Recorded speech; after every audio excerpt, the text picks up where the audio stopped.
spooling right now. Just a reminder to everyone, trustees that are participating remotely, make sure you state your physical location during roll call. You don't necessarily have to state the city. You can just say the county, Michigan, or elsewhere. Thank you. Okay, we are live on YouTube.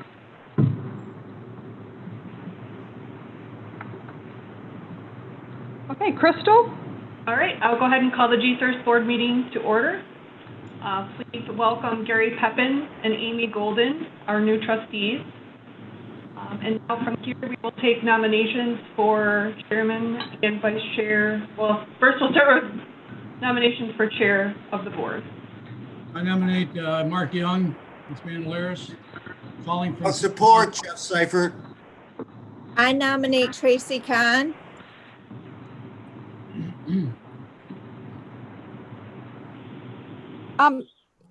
Mr. Judd, this is Deanna. I just have a quick question. Are we supposed to do roll before we do the election? Yes, please do. I think we should do roll. Oh, I'm sorry. Yep, no, that's okay. Sorry, And then we can go into the elections. Okay. Thanks, Deanna. No problem. Crystal, do you want me to go ahead and start that? Yes, please. Thank you. Sorry. Okay. Carpenter. Here from Genesee County, Michigan. Oh, sorry. Seifert. Seifert is here from Petoskey, Michigan.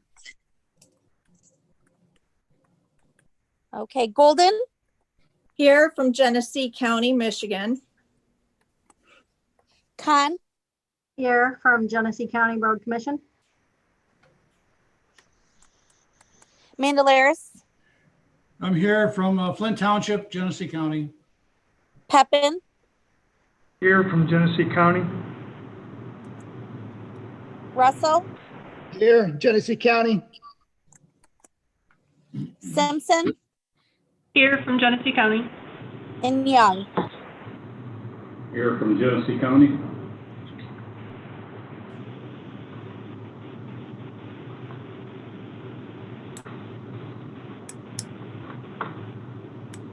All right, now we will take nominations for the chairperson.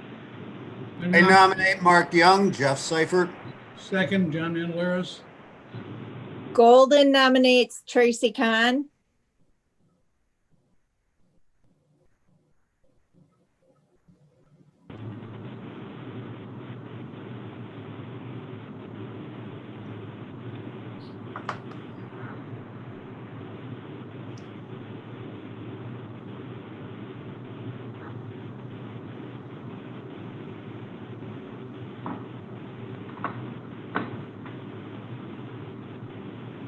All right, do we do a roll call based on the nominations, Deanna? We need a second for that last nomination, Seifert. I nominated Young. I was the second, Jeff. No, I'm talking about Tracy Kahn's nomination. Oh, I'm sorry.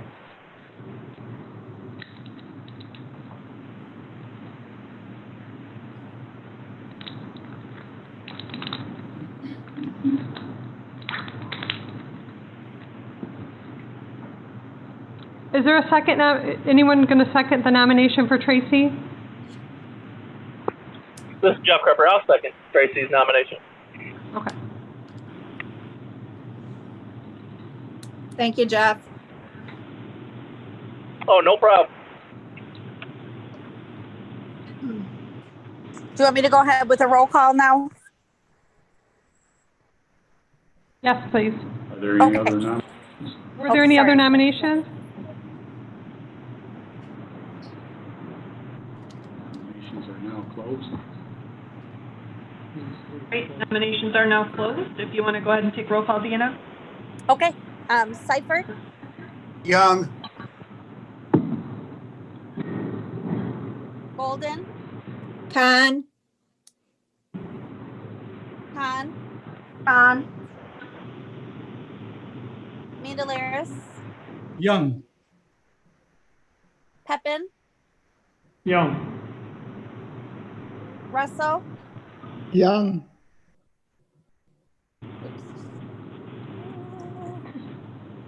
Simpson. Young, Young, Young. and Seifert. I already Carpenter. asked for Carpenter. Carpenter. I'll go Con. Oh, I thought I asked for. No, you went with Cypher started. I'm That's sorry. okay. I apologize. That's fine. 1, 2, 1, 2. It's 6-3. Commissioner Mark Young. All right, thank you very much. At this point in time, we'll go ahead and have elections or nominations for the vice chair. Are there any other nominations? Any nominations? I nominate Jeff Carpenter. John Mandelaris seconds it. Okay, Jeff Carpenter's been nominated, supported. Is there any other nominations? Any other nominations? Any other nominations? Nominations are now closed. Madam Clerk, please take roll. Golden, Here. Yes.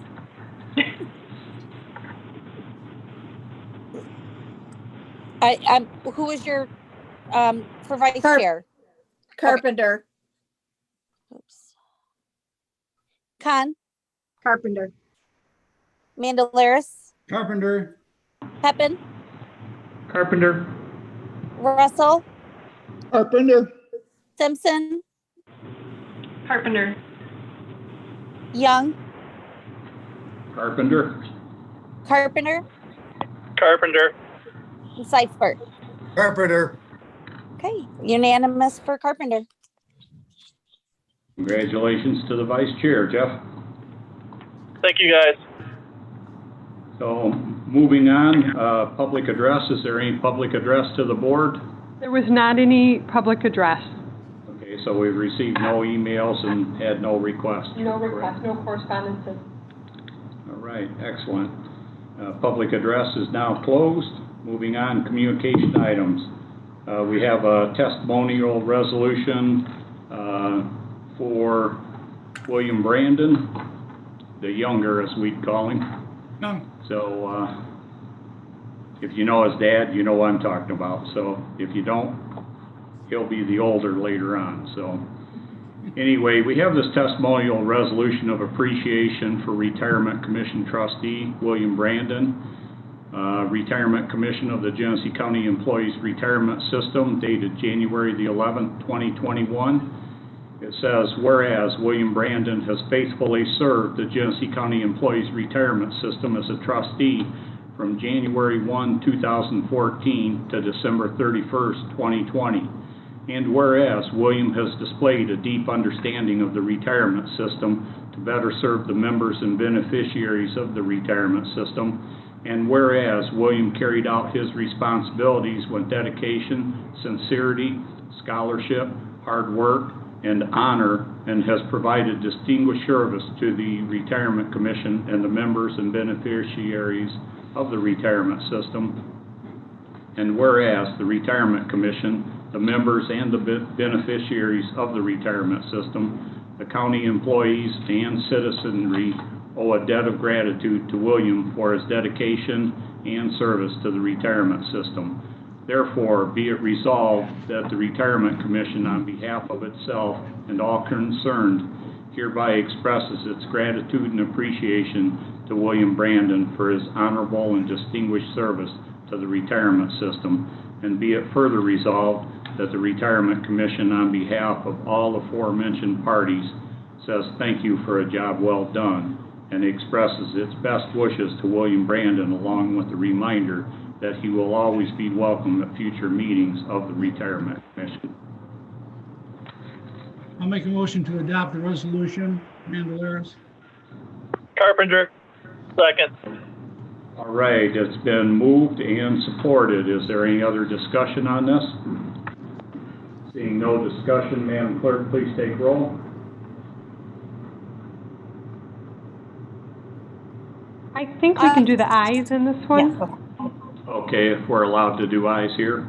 All right, all those in favor of the motion signify by saying aye. Aye. Aye. Those opposed? Motion carried. Thank you very much. All right, next item we have is item A, approval of minutes, Retirement Commission meeting minutes of December 7th, 2020. What's your pleasure? I'll move to approve the minutes. Carpenter, support. It's been moved, it's been supported. Is there any discussion? Seeing none, all those in favor signify by saying aye. Aye. Opposed? Motion carried. Moving on to old business. Is there any old business? Seeing no old business, moving on to new business. Item C1, Anco Consulting, Manager Summary and Market Update attached. Do we have Chris on the line? Yes, I'm here. Everyone hear me all right? Yes. Good afternoon, Yes. Chris. We hear you good here. Oh, good. Happy New Year, everyone. And I think I got some good news for everyone. We finished off the year pretty well. And in your packet I'm going to actually go with slide 8 first. That actually has the market summary for the end of the year. Do you want to go ahead and share your screen? Sure.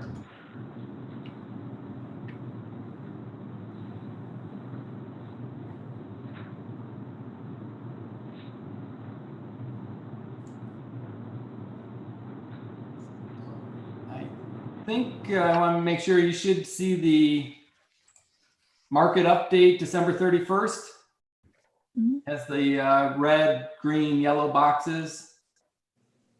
Everyone see? Yes. Okay. So as I mentioned, we ended the year, I would say, on a nice high note. And if you're looking over at the left side, you can see the return for the indexes. The S&P was up just under 4% in the month of December, which brought its the fourth quarter to about 12%.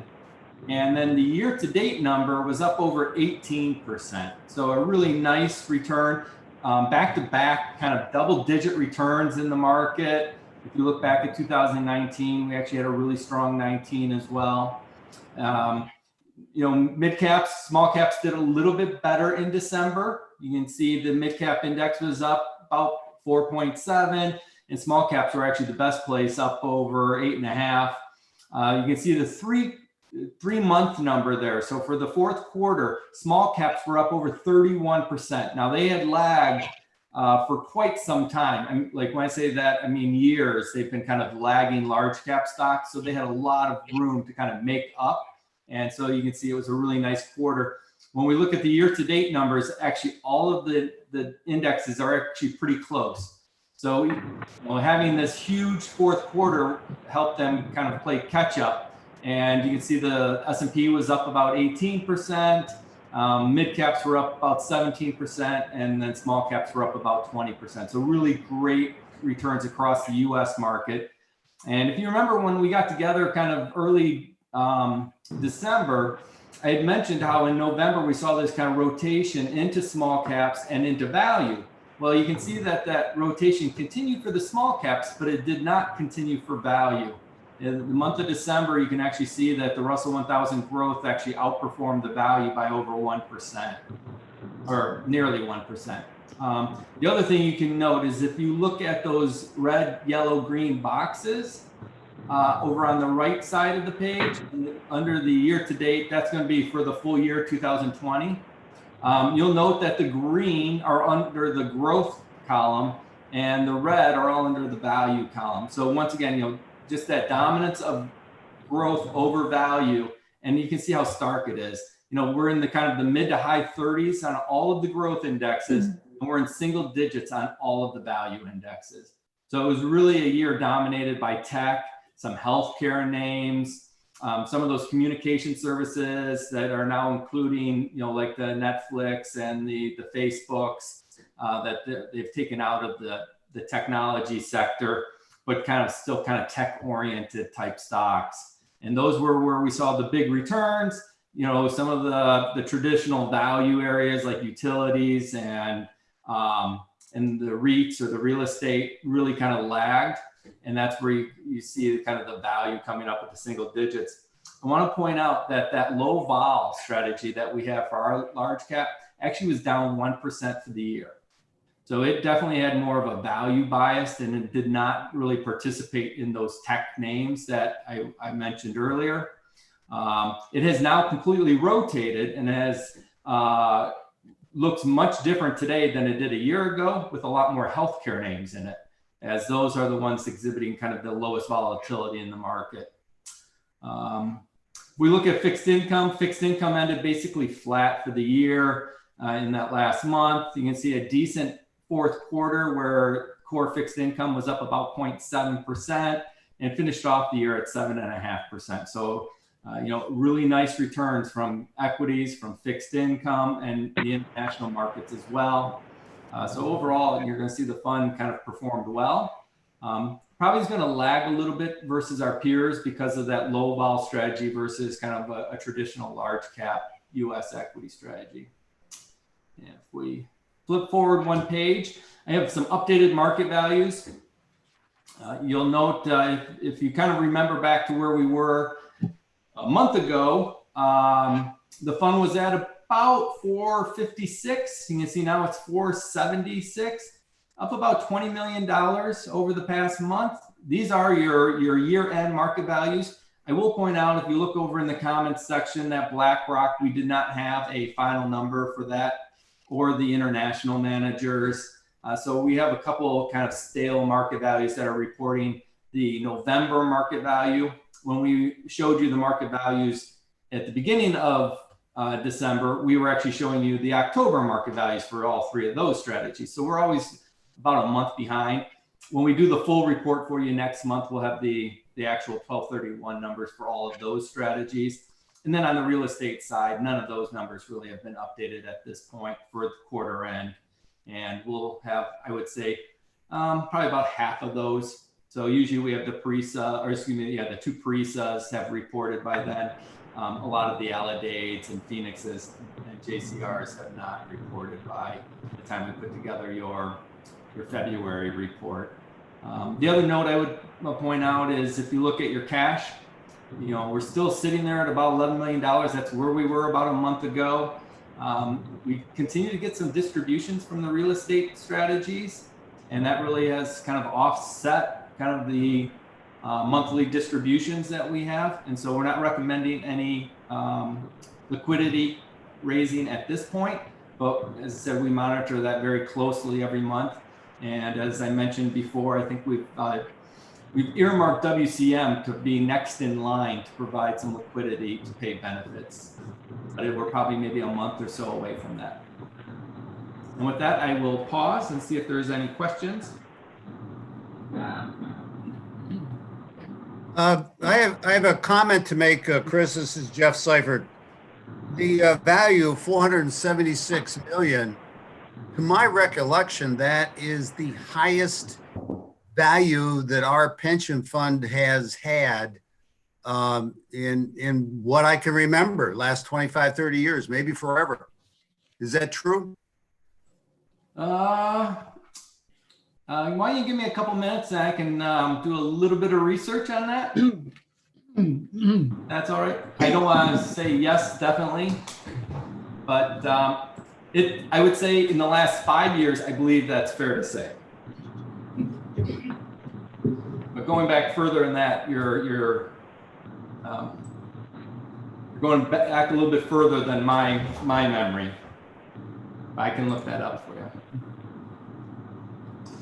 The other last note I have is, when during the fourth quarter, we had looked at and talked about some real estate, and the hope was to kind of circle back around on looking at adding some real estate to the portfolio once the new investment committee was set. So hopefully we'll put that together today, and then I'll be contacting the members of the investment committee to get together here in the next month or so.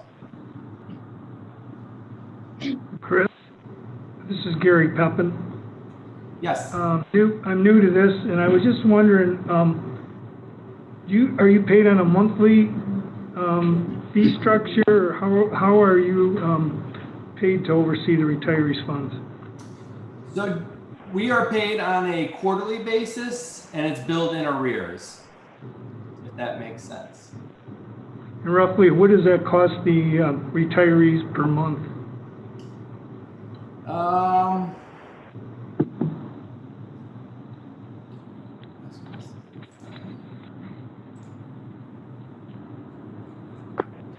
Do we have it under the billing? Well, under the billing it's 15, so if you divide it by 3, it's about 5,000 a month. Okay, thank you very much.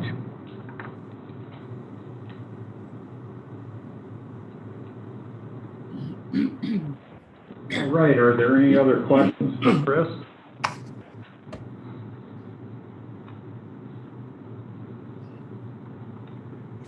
Seeing no other questions, we'll entertain a motion to accept the AMCO consulting report.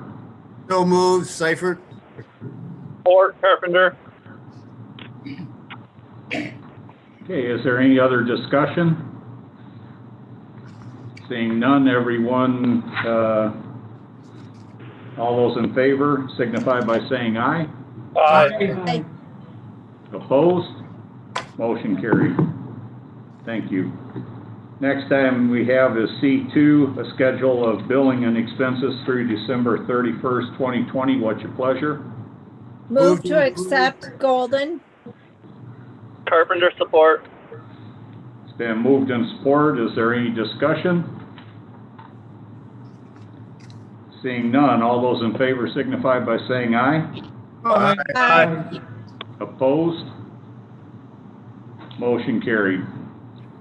Next item we have is item C3, schedule of deceased retirees through December 31st, 2020. What's your pleasure? Move to accept the report. Support, Mandelaris. Been moved, it's been supported. Is there any discussion? Seeing none, all those in favor signify by saying aye. Aye. Opposed? Motion carried. Next item we have C4, schedule of new retirees through December 31st, 2020. What's your pleasure? Carpenter, I'd like to make a motion to accept the report. Support Golden.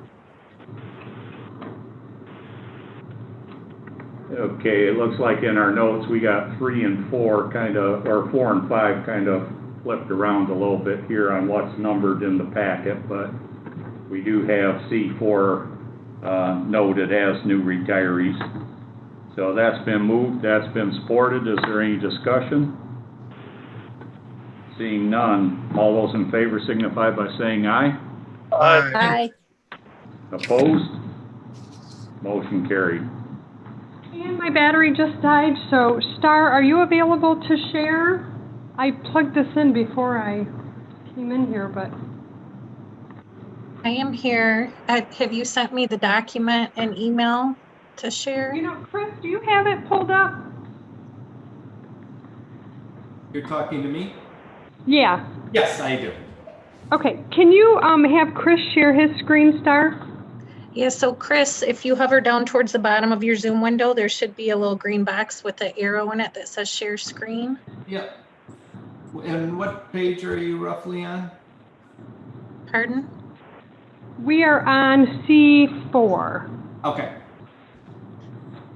Let me, I will go ahead of you. There you go, we see it.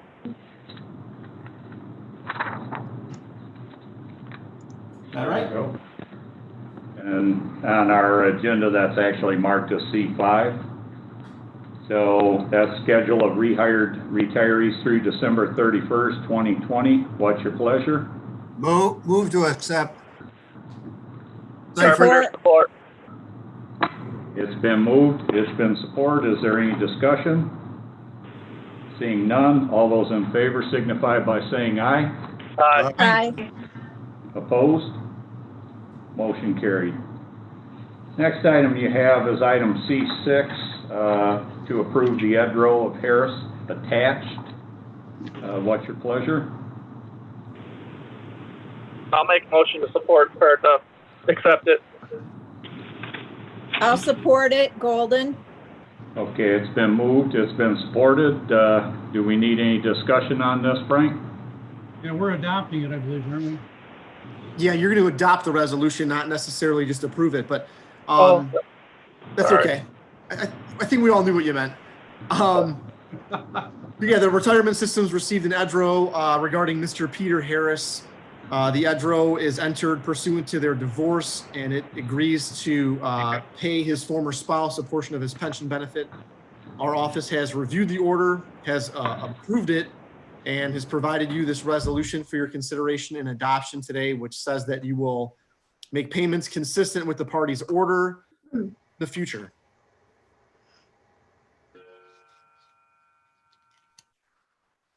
All right, so we've moved to adopt it. Is there any further discussion on this? Seeing none, all those in favor signify by saying aye. Aye. Aye. Opposed? Motion carried. Next item we have is item C7, legal report, Van Overbeck, Michaud, and Timoney and Judd. So, Mr. Judd?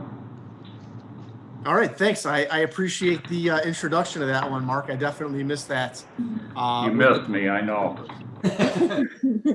I do think Marissa from Labaton is on the call if she wants to speak to the first report, C7A, the Labaton Shishero. Marissa, are you there? Yes, I am. Thanks so much. Can you all hear me? Yes. Yes. Wonderful. Good afternoon, everyone. I hope everyone had a wonderful holiday. So we identified 18 new securities class actions that were filed since the December 2020 report.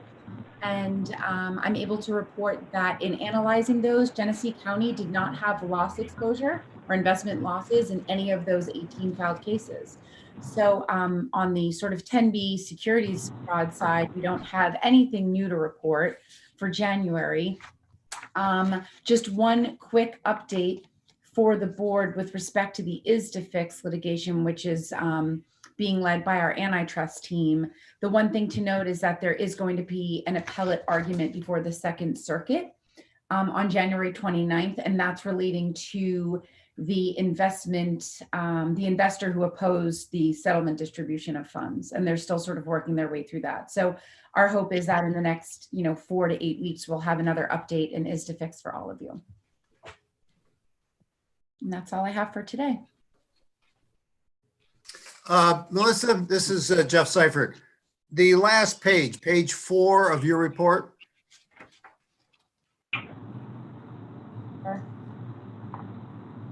Could you give us a layman's explanation of that?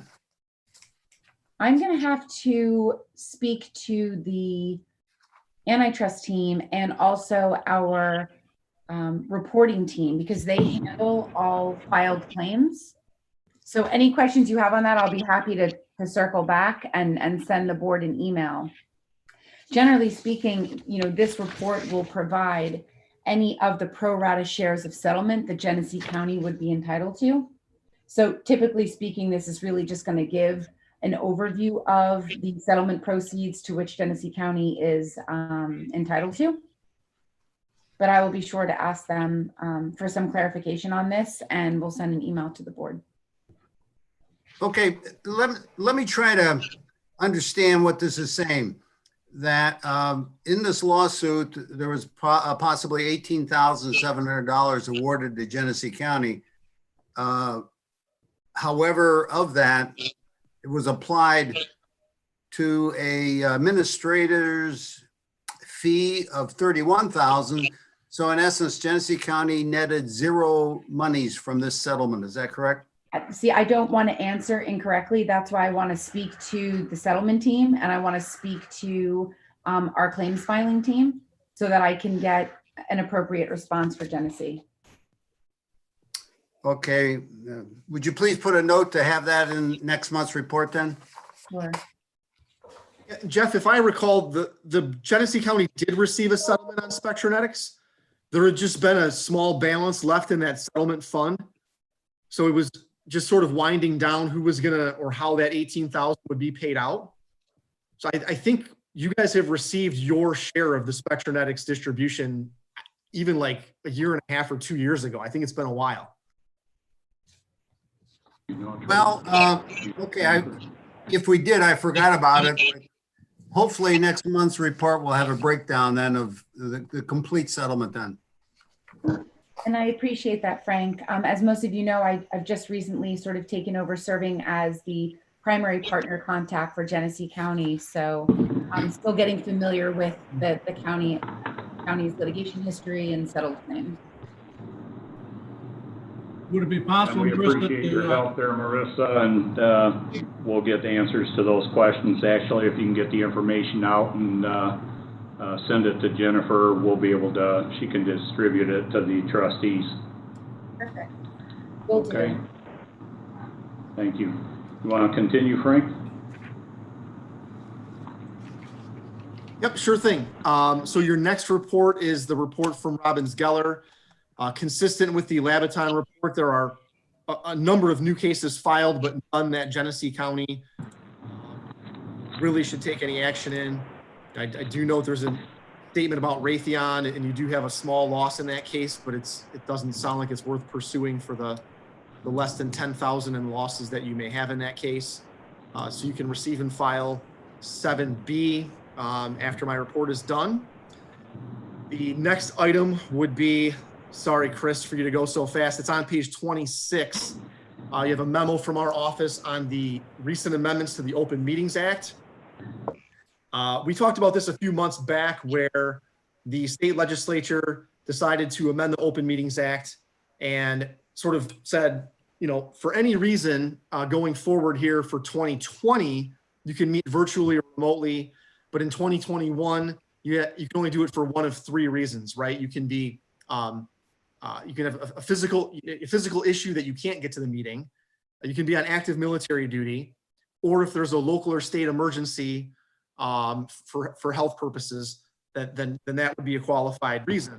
What this amendment does is it says, oh, you know what? Instead of having it be for all of 2021, we're going to extend it for any reason through March of 21. But then after that, it's still only for those three stated reasons. So, you know, your meeting today, of course, can be for any reason whatsoever. And then your meeting in February and March, same thing. Then going forward, as of now at least, anybody participating remotely has to be for one of those three reasons previously stated in the last update for the Open Meetings Act. I don't know if the legislature has the intention of sort of piecemealing their amendment to this as we go. You know, let's say the vaccination rollout doesn't go as planned. Do they say, okay, let's change it from March 30, you know, end of March to the end of June? It's possible they do that, but you know, if they do, we'll keep you guys posted. So that's the memo on the Open Meetings Act, page 26 and 27. The last item that I have is an item that we talked about for a while now. Can you hear me? Oh, I can hear you. Sorry, go ahead. Just out of curiosity, can you hear me good now? Yes. Okay. That second item there that says statewide or local state of emergency or disaster, Genesee County is still under a state of emergency due to the pandemic. Would that not meet those requirements? It absolutely would. So after March 31st, if that is still in effect, then yes, April, May, and so on, you would be able to meet remotely. But this amendment says regardless of your state of emergency declaration, you can still meet remotely for any reason whatsoever. Okay, good. I'm sorry, go ahead. Nope, you're fine. Okay, so the next item, sorry, is my memo on fiduciary responsibility and your role as a trustee. We had talked about this, gosh, I want to say it was 2019. We talked about doing a little mini session before a meeting and maybe having some lunch and going through what it meant to be a fiduciary. You know, the COVID crisis sort of threw that into limbo and we never had the chance to do it. So thought it was a good as time as any to get it on the agenda and just sort of, you know, run through this relatively briefly. I don't want to just ignore it, but I don't want to read it line by line either. So, you know, who's a fiduciary? What does it mean to be a fiduciary? What's your role as a fiduciary? What can you do as a fiduciary? Where do the rules come from? All that sort of thing is all contained in this memo. So here we go. A fiduciary is someone who takes actions on behalf of someone else. If you have discretionary authority over an employee benefit plan, you're a fiduciary. So all the trustees, Chris, all of your investment managers, all fiduciaries.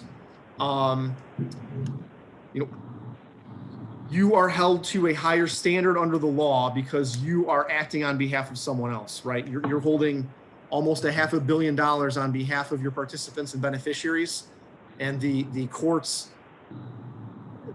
mostly everyone else, would feel that's a pretty big responsibility. Fiduciary law is sort of this weird network and complicated, web of federal law, state law, common law, statutes, and so forth. Now, while you're not subject to ERISA because you're a public plan, not a private plan, ERISA, which was instituted in 1974, has a lot of case law that would lend itself to being applicable to your cases as public plan beneficiary, or sorry, public plan trustees. So we look to ERISA quite a bit when we talk about fiduciary law, even though it doesn't necessarily, doesn't supersede anything that you have here. We also look to Public Act 314, which is the investment statute here for the state of Michigan. Chris has a lot more probably specific knowledge about all the things in 314 than I might, just as his role as investment consultant. But we list these things here on the first couple pages, or the second and third pages maybe of this memo, about what you need to do as a fiduciary. Probably the most important one is discharge your duties solely in the interest of the participants and beneficiaries, right? So you don't act as a trustee in Tracy Kahn's best interest or John Mandelaris's best interest. You act on behalf of all the participants and beneficiaries. The most recent time this probably came up would have been our discussions about the 13th check a year ago, when Neihart came in, took over for Sandy Rodwin, and you guys really looked long and hard at the way that you would determine your actuarial value of your plan assets. And even though that resulted in the disbursement of an additional 13th check that maybe you otherwise wouldn't have dispersed, you really acted in the plan's best interest and said, no, this is the right way and the most accurate way for us to value our assets. We don't want to do something different, even though it would result in this disbursement. So I think that's a good example of acting in the plan's overall best interest, not just, hey, we really don't want to cut this check for the 13th check, so let's do it the old way. Number two, act with the care, skill, prudence, and diligence under the circumstances of a prudent person. So this is to say, you don't need to be an expert, but you also don't need to be foolish either, right? You're supposed to use the same care, skill, prudence, and diligence of the normal person under these circumstances.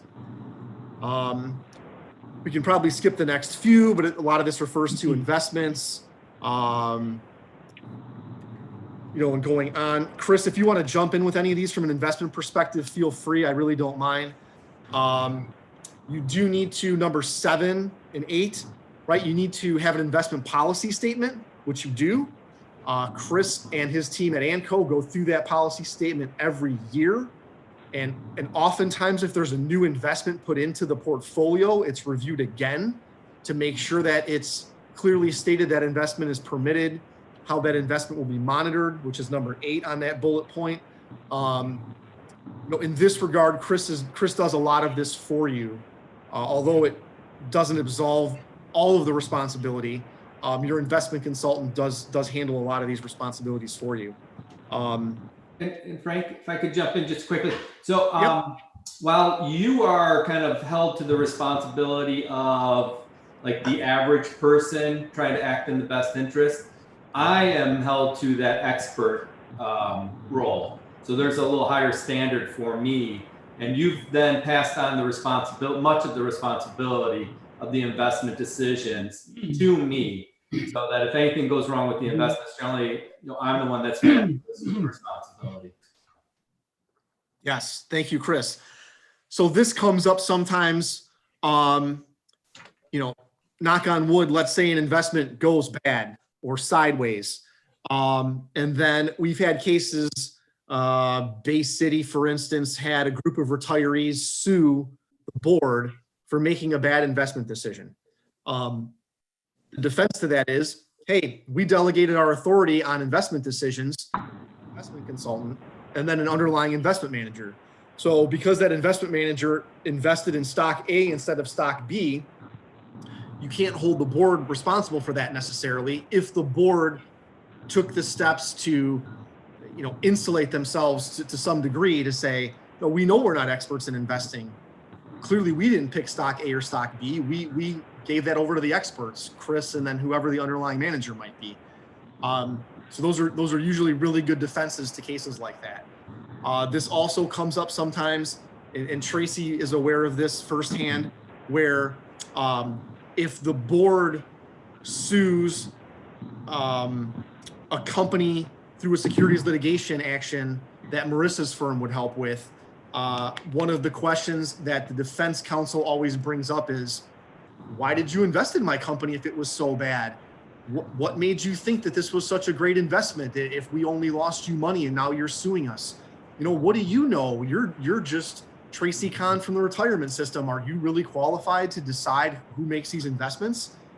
And you then can point to, hey, I know that I'm not an expert. I've delegated that responsibility to the following people under these procedures.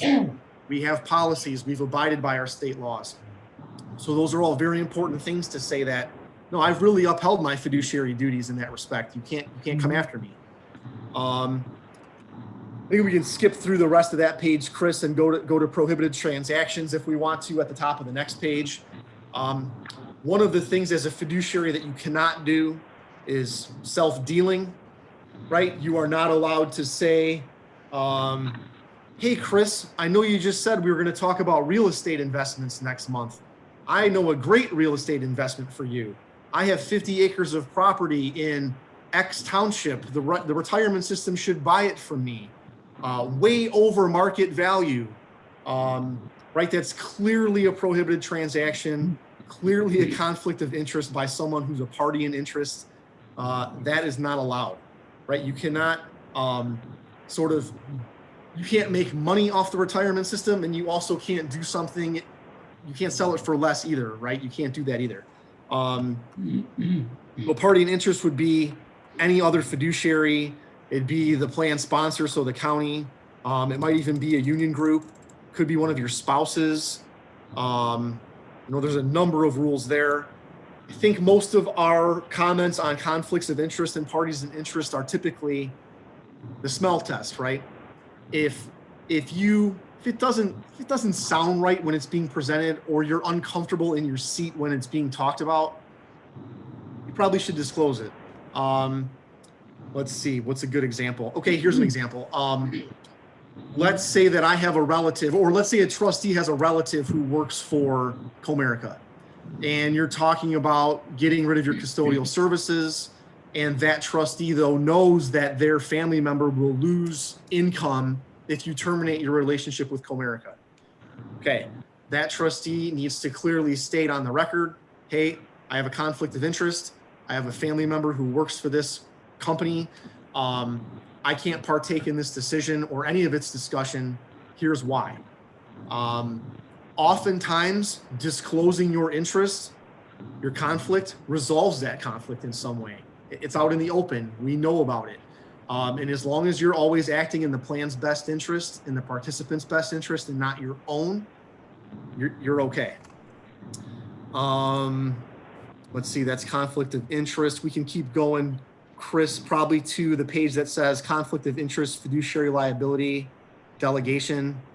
Might be a little bit more. Yep, there we go. So fiduciary liability, Jennifer, correct me if I'm wrong, the board carries fiduciary liability insurance. It's renewed every year. This is important to do because case law says that a trustee can be personally liable for any breaches of fiduciary duty.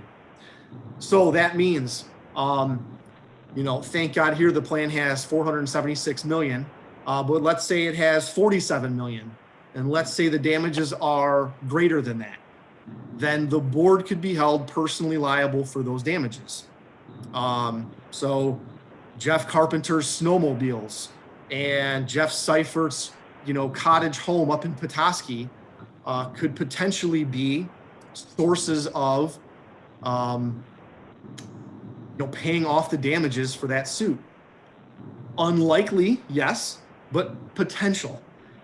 You'd have to have a number of things go wrong to get to that point in time, but possible. So it's important that you have fiduciary liability insurance. I know you renew it every year, you review it. Very key things to do. So along with delegating your responsibility, which is permissible to the correct experts as you do, fiduciary liability is your next best thing that you can have. The next sections here in this memo talk about, what you need to do as a risk control program. What do you have in place to make sure that you're meeting these obligations? Well, first and foremost, you have experts, right? You have me as legal counsel, you have Chris as your investment consultant, you have Nyhart as your actuary, you have a custodial bank. You have a number of things working in your favor to make sure you're meeting your requirements. You also have regular retirement commission meetings. You'd be very surprised at how many board meetings, or boards, I should say, that we represent as like special counsels say, who will go, oh, we meet twice a year. And I just shake my head. I think, how can you meet twice a year and do your business? I mean, you can't even approve retirements often enough. How are you monitoring your investments? When you're here, you pay attention. You participate in the meetings, right? So you're asking questions when need be. You're making your motions and your supports, and you're having your discussions. And then you keep detailed minutes of that, which you do. For your participant claims, you go through these things every meeting. Really, Jennifer goes through most of this stuff, right? But when it's needed, it comes to the board. One of these that I can think of that you guys did a couple years back, you had a retiree claim that his final average comp calculation was wrong. This would have been when I think Christy Primo was sitting in Jennifer's seat at the time. And she and Debbie Hankins went through the numbers, double and triple checked them. Nyhart went through them. I went through them. We reported back to the participant and said that we believe the calculations were correct. He then came to the board and asked for an appeal. The board heard his arguments, asked all of us again for what our opinions were, and then came up with a decision and said, nope, participant, you're incorrect. Your FAC has been calculated correctly. And those are very important steps and processes for you to do. So as important as your plan design and the next part about layering is, really practically speaking, we can jump to the end here, Chris. So we're going to go to the conclusion part. Your fiduciary duties are really judged for the most part as a procedural process issue. So you guys had a case a couple years back from a disability retiree. Most of the board members remember this person, where she came in and said, I'm disabled. Okay, great. We went through the process, found out from our medical experts that she was not disabled. In the middle of the process, this individual said, oh, wait a second, I'm disabled, but it's not that other thing. It's this new condition I have where I'm disabled. So the board said, okay, we'll send you through the process again. And you did it over and over. She had issues with the physicians that you chose. You said, okay, we'll choose a new physician. You were very, very procedurally thorough with how you handled this disability retirement. This case went all the way to the Sixth Circuit Court of Appeals in federal court, and you won. And you won for a very important reason. You were able to document your policy and that you followed it, and that any time that there was some uncertainty, you sided on the participant's behalf and said, okay, you think that we didn't do this correctly? We'll do it again. We don't care if it takes us another 3 months or another $800 in fees, because we want to make sure we get this right. And even though you ended up denying that person's disability, you won at a very important court, the Sixth Circuit Court of Appeals. That's a federal court of appeals. It's very good law. I'm proud of that case. We worked on that case with you. It was a pain going through it, but it was good, and it showed you that Your procedures matter. You can't breach your fiduciary duty if you follow your procedures. So this is important on all of the policies that you have, not just your investment policy, which is required by state law, but all of the other ones. And I think that's really key. So I've got, you can read this memo in more detail if you guys want to. One key thing to remember, right, is it's your decision. You're the board, you're the trustees, you guys decide. So Chris can give you his expert opinion. I can give you my legal opinion, but it's really up to you. And as long as you've listened to us and you've gone through your process, I think you can feel very comfortable that you're following your fiduciary duties, that you're not going to breach anything. And there you go. There's my brief, I think, summary about fiduciary duties and how it's important for everyone.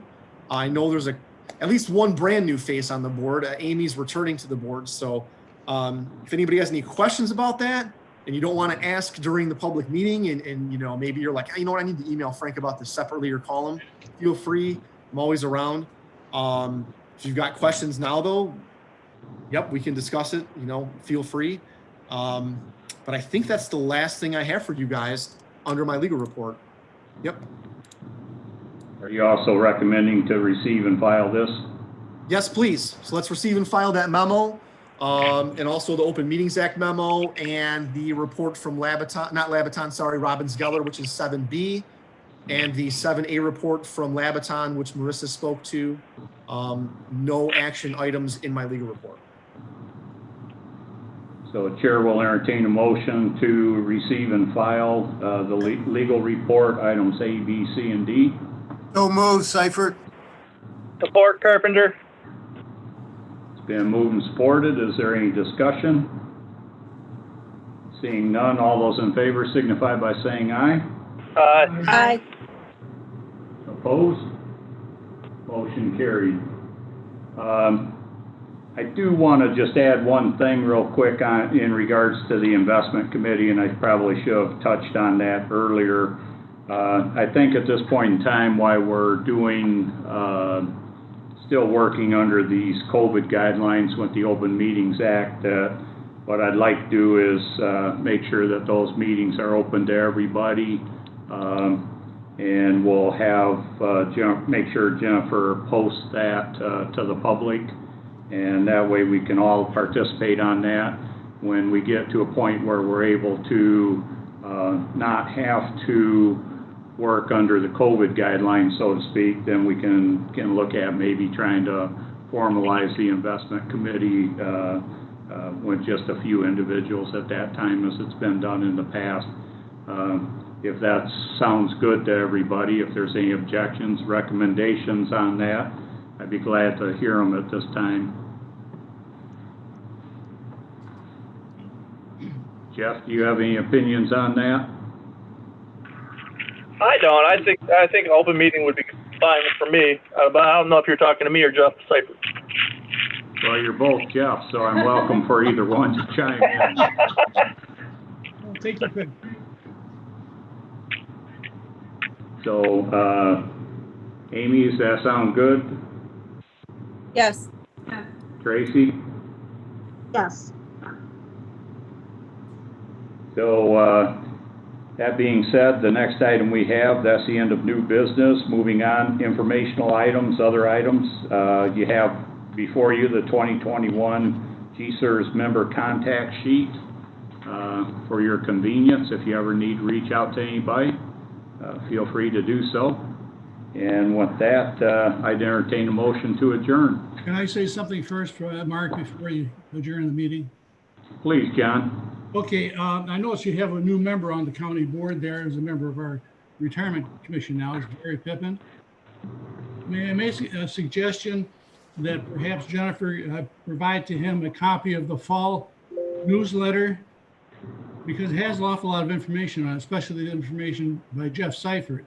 And I think it'd be very beneficial for him to review that with respect to our retirement commission.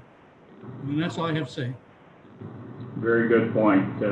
Jennifer will take care of it. Yep, and I did point him to the website that has the actuary and all the annual audit information on it as well. And we're going to give all the new commissioners, well, actually, Mark and I talked about getting a book out to everyone with updated policies. So hopefully we'll be able to do that in the next month or so. Cool. All right, anything else? This meeting is adjourned. Thank you. Thank you. Thank you. Thank you, everyone. Thank you. Hey, Frank, Yes, sir. I got a quick question for you. I don't know if you want to do it here offline, but it was about that Potter. Oh, About yeah, what? do you want to call my cell phone? Yeah, I'll call your cell phone. Okay. Okay. Thanks. All right. Thanks, everybody. Thank you.